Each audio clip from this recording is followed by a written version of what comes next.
Meus amores, bem-vindos. É com muito amor no coração que eu trago aqui ao canal Ediane Ribeiro, psicóloga, comunicadora especialista em trauma. E hoje a gente veio falar daquele trauma que é tão comum aqui entre a audiência e que, apesar da gente já ter vivido muitas vezes, sempre parece tirar o nosso chão, que é como lidar com o fim de uma relação. A gente sabe que a Uhum. gente não vai morrer, a gente sabe que a gente vai amar de novo, mas parece que logo que a relação termina, é uma dor que é mais forte do que a gente, é paralisante, e aí, paradoxalmente, a gente quer seguir em frente e não consegue. Então, se você também quer saber como lidar com esse trauma e com essa dor que vem no final de uma relação, essa conversa para você. Muito, muito, muito obrigada por estar aqui comigo. É um prazer e uma honra. Eu sou uma fã do seu trabalho. Ai, prazer é todo meu. Eu estou agradecidíssima pelo convite. Eu sou uma fã do canal também. Ediane, eu fico pensando, o final de uma relação é como se ele concretizasse o nosso maior medo e o nosso maior fantasma, que é o medo do abandono. De repente, eu fui abandonada. E isso paralisa a nossa vida, ou, né, traz à tona todos os medos. Quais são os impactos do trauma amoroso logo que ele acontece e como isso reverbera na nossa vida como um todo? Uhum. Claro que quando a gente fala em trauma de fim de relacionamento, tem muitas possibilidades de experiências aí dentro, né? Então, tem uma relação que eu escolhi sair, tem a relação que o outro escolheu sair, tem a relação que alguém fez algo que machucou a outra parte. Tem a relação que se desgastou no tempo e uma pessoa percebeu antes que aquela relação acabou. Então, tem um que comunica o fim do amor ao outro, né? Então, tem muitas possibilidades de experiência. Eu acho que o tipo de experiência vai influenciar no que ela vai gerar, do fim dessa relação. E eu acho que o que cada pessoa carrega da sua biografia, da sua história, desde quando aprendeu a se relacionar, lá nas suas primeiras relações com seus cuidadores, até chegar naquele relacionamento amoroso, também vai interferir em como esse término vai impactar internamente. Independente de qual é esse impacto, o fim de uma relação afetiva, de um fim de uma relação principalmente sexoafetiva, que eu acho que é o grande ponto aqui, né, importante dessa nossa conversa, ela vai gerar algum tipo de dor. Eu acho que esse é o primeiro ponto. O primeiro impacto é, se essa relação foi uma relação importante para você, principalmente se a escolha não foi sua, eu não escolhi o término, essa relação era importante para mim, eu vou lidar com algum nível de dor. Essa é a primeira coisa importante, vai ser o primeiro impacto. No tempo, dependendo de como essa dor for processada, isso pode ter os desfechos mais diferentes, tanto para bons relacionamentos no futuro, quanto para repetições de relacionamentos não funcionais.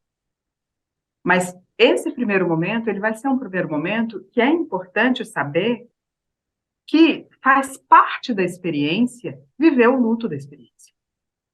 E que o luto da experiência envolve desconforto. Então, eu acho que quando um relacionamento amoroso termina, essa dor do abandono, como você mesma disse, que é uma dor que não é nova para a gente, esse é o ponto.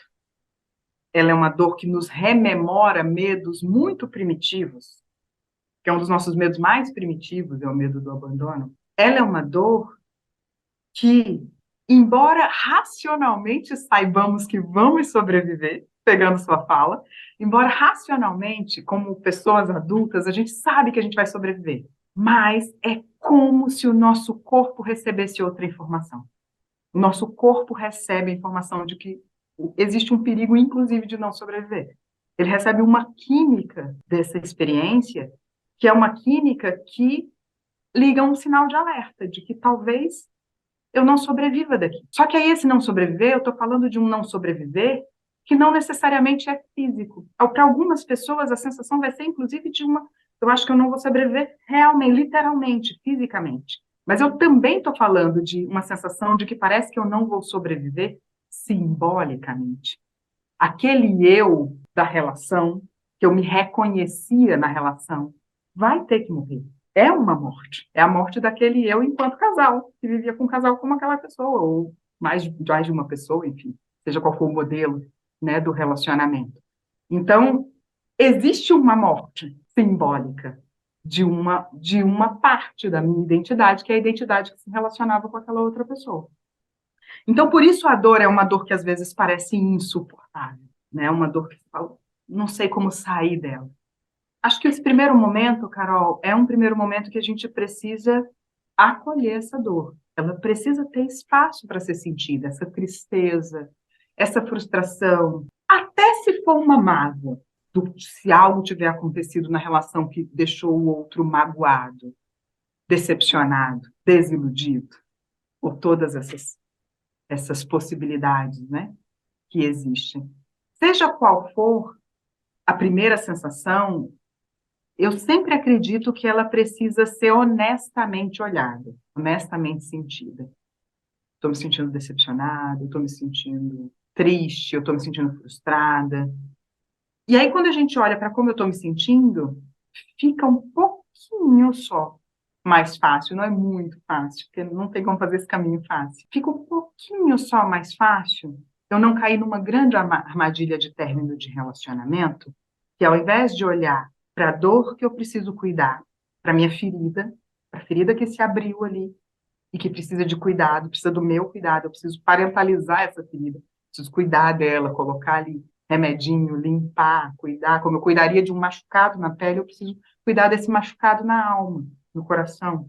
A armadilha é, ao invés de olhar para a ferida e cuidar da minha ferida e do meu machucado, eu começo a olhar para a situação, para o outro, e começo a querer que seja diferente do que está sendo a realidade. Muito. Eu fiz um post essa semana falando de comportamentos que dificultam o nosso processo de elaboração, e eu vejo muito isso mas ele devia ter sido honesto comigo, não falou a verdade, devia ter me olhado no olho. Você fica querendo dirigir esse final, ou tem um lugar de um desejo de reparação, de eu quero que essa pessoa venha pedir desculpa, eu quero que ela entenda que o que ela fez foi sacanagem, e no fim é um controle, né? E é uma maneira de eu me manter apegada àquela história, ao invés de eu fico pensando que a gente tem que sentir e não entender, porque fica numa lógica de eu quero entender o que aconteceu para sair. E talvez não é eu quero entender, eu quero sentir o que está acontecendo para poder sair, né? É. É quase que o último recurso de tentar fazer aquele vínculo se manter.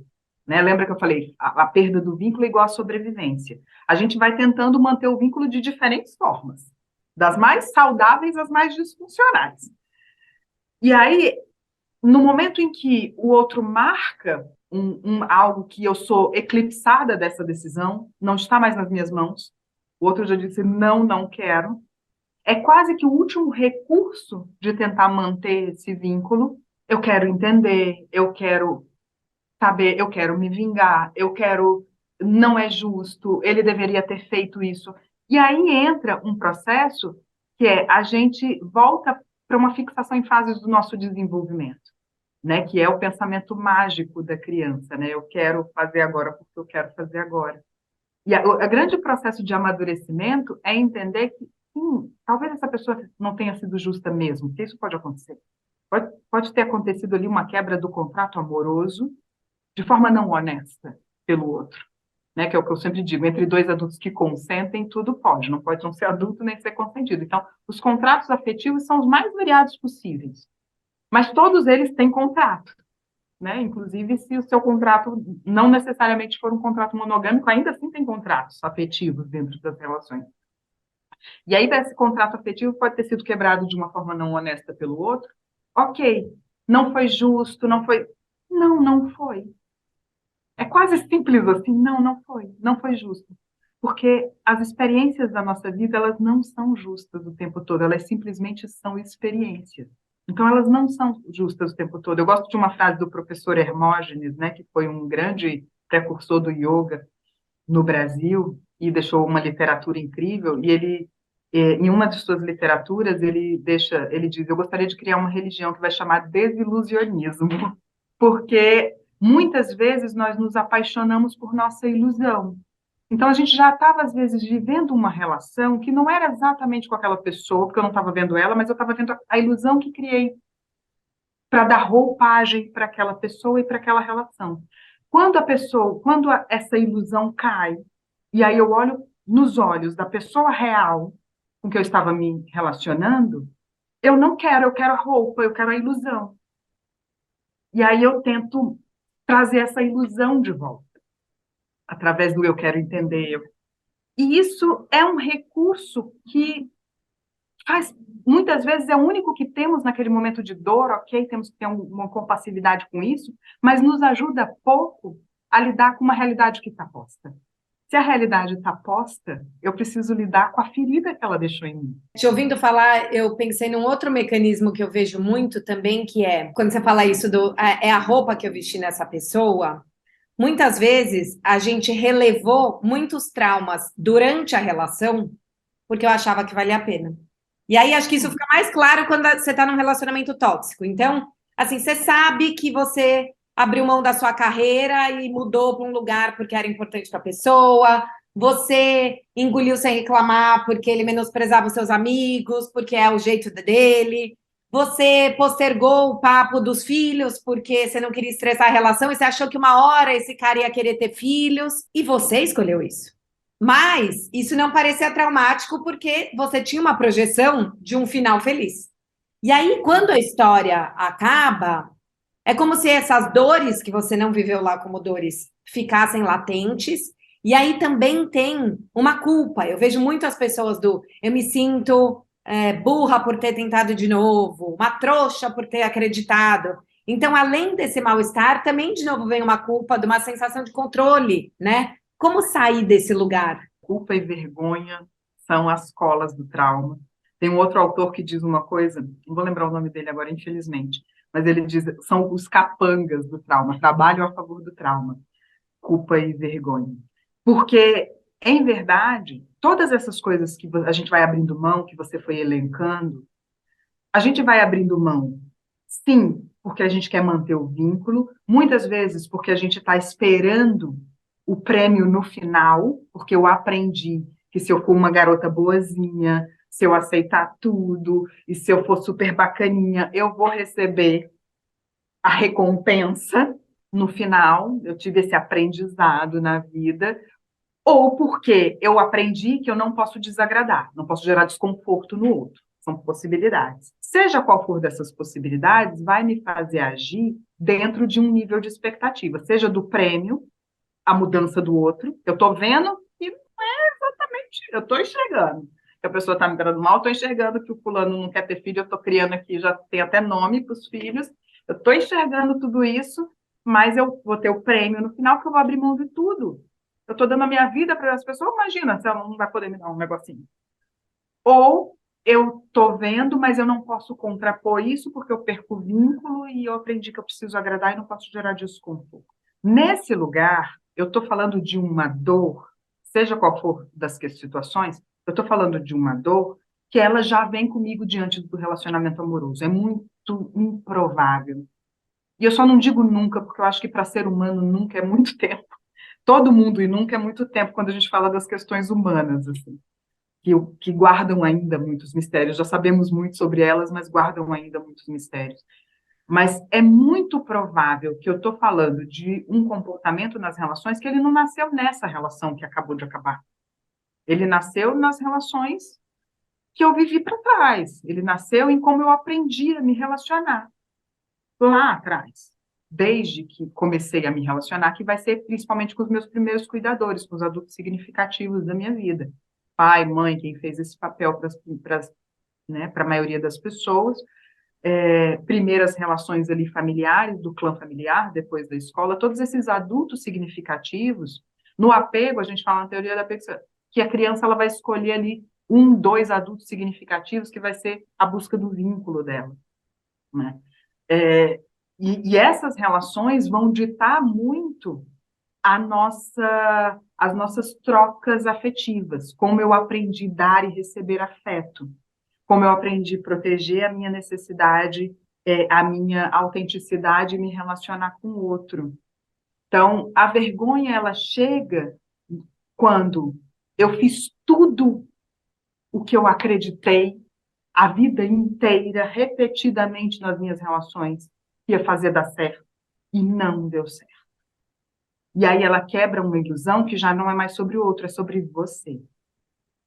É a ilusão que eu tinha a meu próprio respeito. Se eu fizesse tudo isso, eu ia receber tal coisa. E um movimento que eu acho muito perigoso que as pessoas fazem é, nesse lugar do querer entender o que aconteceu, é quase como se eu criasse novos traumas ou novas camadas do trauma, porque eu conto para mim uma história que não necessariamente foi assim.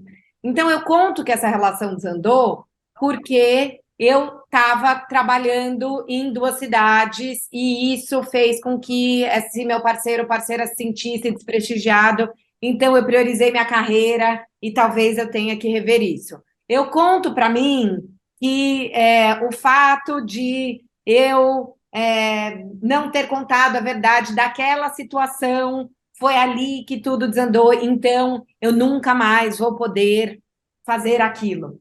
Aí a gente cria outros traumas que vão cerceando o nosso ser, porque você está vivendo aquela dor e você acha que você faz muitas coisas erradas. E aí você quer entrar Uhum. em nova relação, mas querendo corrigir coisas antigas que talvez nem sejam erros. Foram traumas seus, então não posso trabalhar muito. Então não posso achar tudo bem o cara ter amigas íntimas mulheres, que no fim todo cara vai trair. E aí são traumas que às vezes nem era isso, ele nem traiu com a amiga, o problema nem foi seu trabalho. É. Como não, tudo aqui que é tipo um sobre-traumatizar, né? A gente está falando da mesma coisa, de traumas de apego primário. Ah, Porque olha uma coisa que tem em comum nos exemplos que você deu. Eu começo a contar para mim uma narrativa que esse relacionamento acabou porque eu trabalhava demais, porque eu trabalhava em duas cidades, porque eu não me arrumava, porque essa amiga não sei o que lá, porque eu não apresentei essa pessoa, porque o que tem de comum nessas historinhas? Eu fiz ou deixei de fazer algo que acabou com a relação. Ou seja, o que tem de comum nessas narrativas que você nos trouxe? A responsabilidade de manter a relação era minha. O que significa que, lá atrás, nos meus primeiros vínculos de apego, eu aprendi que eu sou responsável pelo que o outro sente e faz. Isso a gente aprende nas coisas mais sutis, desde criança. Quando a gente escuta lá, come, senão papai vai ficar triste, mamãe vai ficar triste, eu já começo a aprender que, eu sou responsável pela tristeza ou não de papai e mamãe. Começo a absorver a ideia de que eu sou responsável pelo que o outro sente por como ele se comporta. Então, essas histórias que você citou, Carol, essas narrativas criadas, elas vão vir muito frequentemente em pessoas que tiveram um aprendizado de relacionamento em que aprenderam que eram responsáveis pela emoção e por como as outras pessoas se comportam. Por isso, elas também são muito comuns em quem tem codependência emocional, que é basicamente isso, né? Lidar com isso é, de novo, autoobservação e começa um processo que aí fica para as pessoas aqui, que é não somos responsáveis por como as pessoas vão atuar no mundo. As pessoas vão atuar no mundo.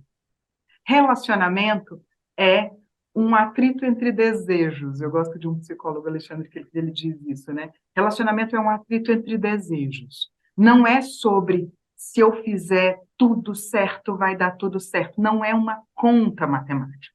Quando existe uma decisão de uma parte sair da relação, e a grande maioria das vezes não vai ser pelo que você fez ou deixou de fazer, salvo em alguns casos, principalmente nos relacionamentos abusivos, mas a grande maioria das vezes vai ser sobre o desejo do outro. Então, essa justificativa que a gente cria é uma tentativa, sim, de controle do desejo do outro. sim. Então, acho que para começar a sair desse ciclo é pensar, eu não controlo o desejo do outro. E olha como isso tira o chão, a gente pensar que não controla o desejo do outro. Como pode ser atormentador. Se eu pensar, gente, eu não controlo o desejo do outro. Imagina. Então, em uma relação, a todo momento, algo pode acontecer. Uhum. E também acaba um convite lindo para eu me ocupar do meu próprio desejo, né? Outro dia até isso. a Elisama fez um post maravilhoso do como a gente não aprendeu a desejar, a gente aprendeu a ser desejada. E aí, se eu tô tanto querendo controlar o desejo do outro, assim, como ele vai me desejar? Como ele vai me desejar? A hora que eu puder parar e pensar, mas e eu? O que que eu desejo, além de ser desejada? Exatamente. Porque é isso. Se você está antecipando o desejo do outro, você vai estar o tempo todo se moldando ao que você acha que atende o desejo do outro.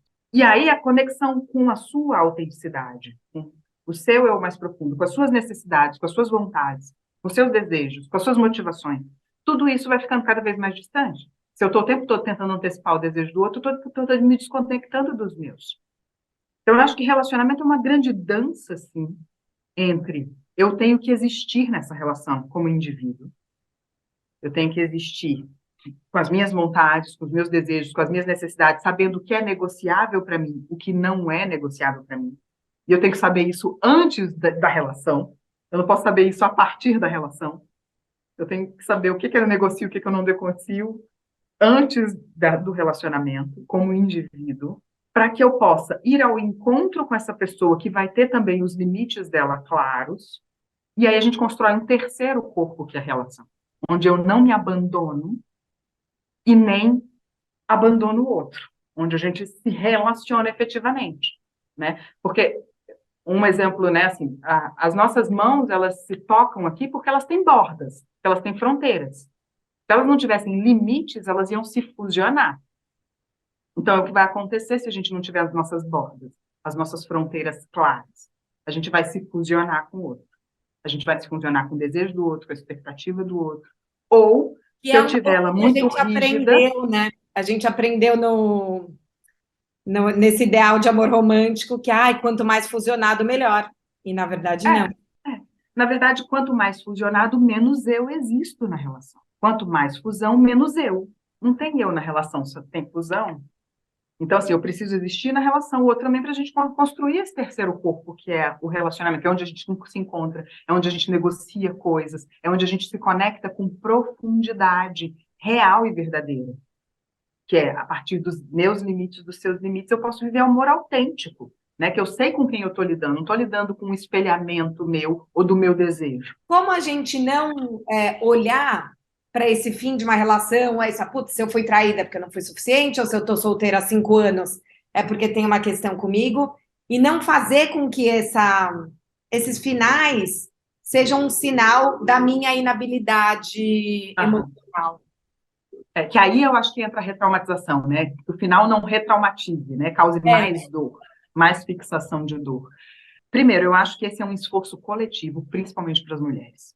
Porque eu acho que nessa fala que você vai estar trazendo tem uma questão cultural e social que a gente não pode perder de vista.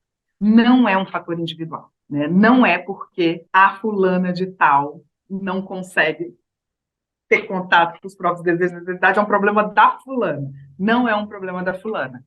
Tem um traço aí que é cultural de uma sociedade patriarcal e machista que nós vivemos e que vai demorar para a gente ainda lidar com os resquícios disso na psicologia individual nossa, das mulheres.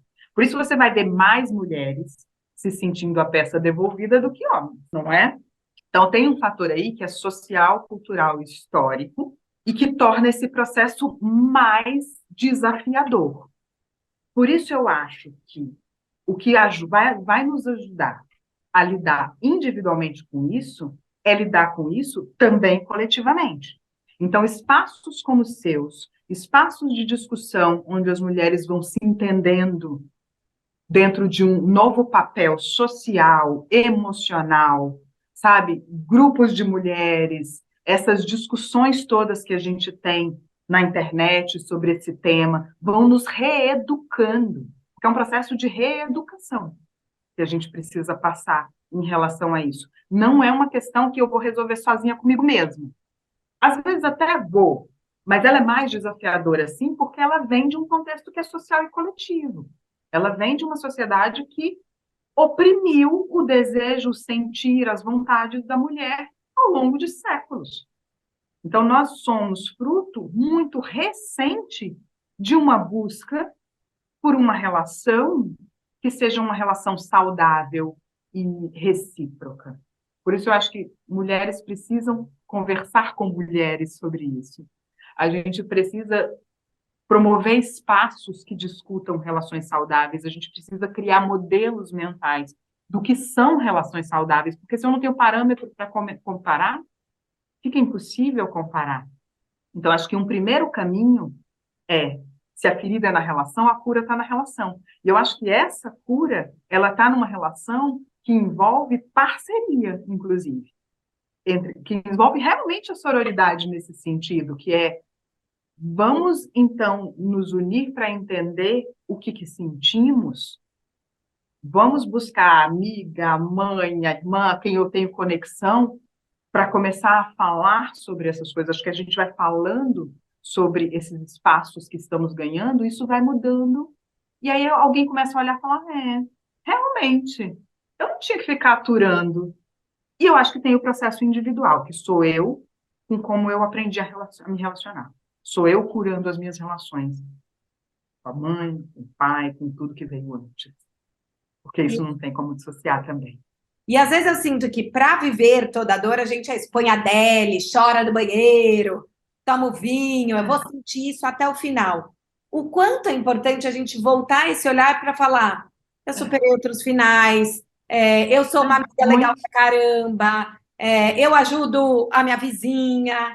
Como a gente encontra potência no momento onde a gente está se achando um lixo, onde se você saiu de um relacionamento abusivo, provavelmente essa pessoa passou anos falando para você que estava alguma coisa errada com você. Talvez você tenha uma amiga que fala agora, mas o que será, hein, que você fez de errado? Porque como a gente falou, a gente foi socializado assim. Como encontrar essa potência escondida nos nossos traumas? Eu gosto muito da Somatic Experience e essa pendulação, né, que a gente faz entre o conforto e o desconforto, ela vai ajudando a dar esse espaço que a gente se acha nesse processo. Eu acho que esse diálogo que eu falei há pouco, começar a observar esse diálogo interno e começar a trazer um olhar mais amoroso para o nosso diálogo interno, começar a se perguntar, eu estou conversando comigo como eu conversaria com alguém que eu amo? Começa a nos trazer para um lugar de negociar com os nossos escritos na parede. Né? Eu digo sempre que nós temos grandes escritos na parede. Eu sou isso, eu sou aquilo, essas coisas fechadas que a gente cria sobre nós. Né? Eu nunca dou certo nisso, eu sempre faço isso, eu sou daquele jeito. São os escritos na nossa parede interna. E eu acho que é preciso negociar com esses escritos internos. Então, quando eu falo, vai ter um momento de dor quando termina uma relação, é porque é importante saber que tem um desconforto para ser passado. Se esse desconforto ele fica fixado, como qualquer emoção, vai nos adoecer. Então, a gente precisa saber que qualquer emoção, ela chega, precisa ser vivida e liberada. Quando eu começo a nomear isso, então nomear as experiências emocionais é muito importante. Porque aquilo que eu não posso nomear, eu não posso processar, o que eu não posso processar, eu não posso liberar. Eu começar a nomear, eu estou triste. Eu estou triste porque eu terminei uma relação. Eu estou sentindo essa dor da tristeza. Vai passar, mas eu estou triste agora. Então hoje eu vou ficar quietinha. Amanhã, o que hoje, no meu dia de hoje, pode me trazer um sentimento diferente de estar triste? O que me traz conforto, segurança? Então, dentro das experiências de dor, o que me traz sensação de conforto e de segurança? Às vezes vai ser o colo de uma amiga. Às vezes vai ser aquilo que eu faço super bacana no meu trabalho, ou que eu faço super bacana para os meus vizinhos, ou para as pessoas da minha casa, ou é o abraço da minha filha, ou o que me traz conforto e segurança? E aí eu preciso ir me reconectando com esses lugares de conforto e de segurança que me lembram quem eu sou, que me lembram que eu não sou apenas aquela parte que não vai existir mais, que é a parte que vivia o casal. Que eu não sou aquilo. Que aquela era uma parte que cumpriu, que concluiu o seu ciclo. Né? Eu vivi um casamento de 13 anos e eu ponho lá na minha historinha no Instagram, foi um ponto de virada da minha vida quando eu concluí um casamento de 13 anos. E muita gente me manda direct falando, de onde você escolheu essa palavra? É isso, você precisa chegar num lugar em que você sinta que você fez uma conclusão. daquele relacionamento. E para chegar nisso, você precisa de apoio, você precisa de suporte, você precisa dialogar com você mesmo a partir de um lugar de afeto e amor, com esses diálogos. E não é brigar com o diálogo, deixa ele vir, notifica. Ah, eu fui uma trouxa. Nossa, eu estou pensando que eu sou uma trouxa, mas eu estava tentando acertar, eu fiz isso que foi bacana, eu, eu precisava agir dessa forma, era o que eu podia naquele momento, eu estava tentando me proteger de um medo naquele momento. A gente precisa começar a dialogar com esses diálogos na parede que nós temos com relação a nós, sabe? E trazendo esses vínculos, e aí eu acho que é o que você falou do corpo, das sensações, trazendo para o momento presente, para os vínculos do presente. Qual é o vínculo que me dá afeto e que eu posso dar afeto nesse momento? Dos mais diferentes tipos de afeto, né? Dor acaba virando dor de diferentes relações e afeto acaba curando dor nas diferentes relações. Então, às vezes, vai ser realmente uma relação com uma amiga que vai ser o afeto, que vai ser o analgésico ali naquela ferida para que aquela ferida cicatrize adequadamente. Às vezes vai ser o contato com o filho. Então, eu acho que tem um momento de sentir, tô triste, notificando o sentimento, que eu acho que a gente se perde no banheiro descendo, igual no filme, descendo na parede. Total. A gente se perde quando a gente está focado, não é exatamente na emoção e no sentimento. A gente está focado na percepção de o quão vítima eu estou sendo dessa situação. A gente está focado no desespero do desamparo. Não é Muito. exatamente do que estou sentindo. Porque o que estou sentindo é tristeza, é raiva às vezes, e às vezes a raiva é uma motivação de mudança, mas é tristeza, é raiva, sabe? É solidão. Só que quando ela sai da janela de tolerância e a gente se desespera e chafurda na dor, é porque eu estou no desespero do desamparo, eu estou em outro lugar, nem estou na minha emoção real, efetivamente. E aí é perceber isso e trazer para o. Eu gosto da palavra pendular, é pendular com isso. Eu percebo isso e aí eu trago para algo que me dá outra experiência sensorial diferente disso. Eu posso voltar lá depois, porque aí quando eu ganhei outra experiência sensorial, então eu percebo isso.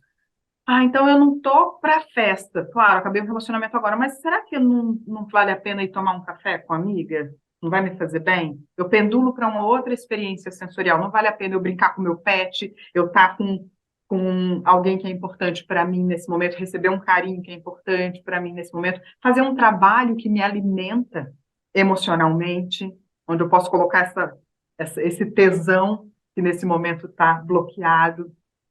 Então, eu pendulo para uma experiência sensorial diferente, e aí, quando eu volto na dor, eu volto com mais continente, para olhar para essa dor de outro jeito.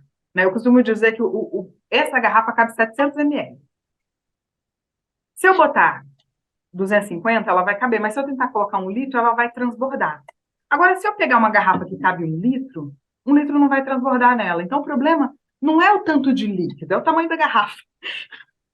É o tamanho da garrafa o problema. Então, o que a gente precisa fazer para lidar com as nossas dores é alargar um pouquinho o tamanho daquela garrafa.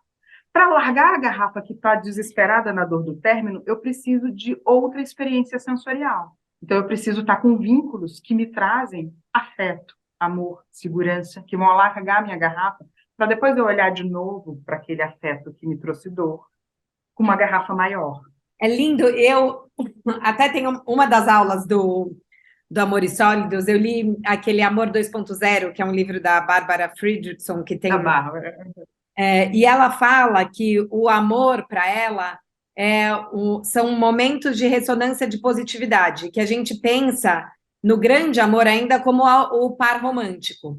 E que um exercício desse alargar também é você exercitar estados. Ela fala, como você tem essa ressonância de positividade? Até tem uma aula só sobre isso no curso, mas que é você exercitar um estado de presença plena, você dividir uma emoção com uma pessoa e você está contribuindo para uma mudança positiva. Isso pode ser tão simples quanto você conversar com a caixa do supermercado e você reparar que o batom dela é bonito e fazer um elogio genuíno e falar, eu também gosto de batom vermelho, que cor que é essa? Nossa, e você é tão vaidosa, não sei o quê. Pronto.